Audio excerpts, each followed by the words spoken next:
Well, I think that's a great question. I've been around a lot and I've been looking at different types of situations where players take a field and, of course, the offense tries to get a point and the defense is trying to stop it.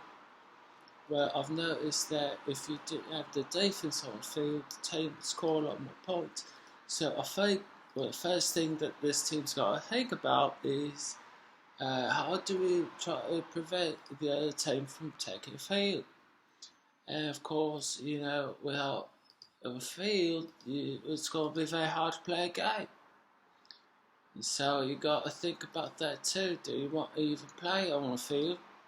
Or perhaps if you don't think you got a fighting chance with the game, then perhaps you do something to the field so that the game's postponed or something like that, so that you give yourself best chance to go home and not have to cry, something like that. Because, well, as we all know, it seems to be true that it's better to win than to lose. I feel like most of the league agrees with that analysis, and so we try our best to make sure that the outcome that we get is one that is going to be favourable to some kind of thing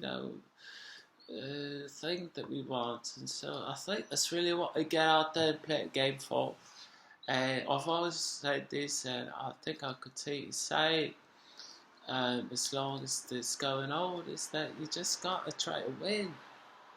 You got to try to win, and once you stop doing that, your chances of losing they really go up. And so I think it's important that the team that they come up with a schedule that's got to allow them to practice the plays that they're going to want to run during the game. And uh, well, I feel like that's fundamental to a sport.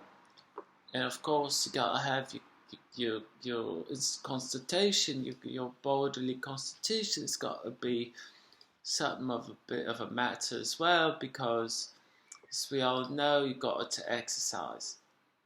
And I think that most teams they don't really prioritize this. They don't think about it. But you got to move around a bit. You got to really. You can't put it together. If you can't even, for example, like run a 40, right? It's like 40 yards. And so thinking about all that together, at the end of the day, you got to want to have a field, you got to want to try to win, and you got to want to do exercises, to maximize your chance of winning. And if you don't think it's going to happen, do something to postpone the game.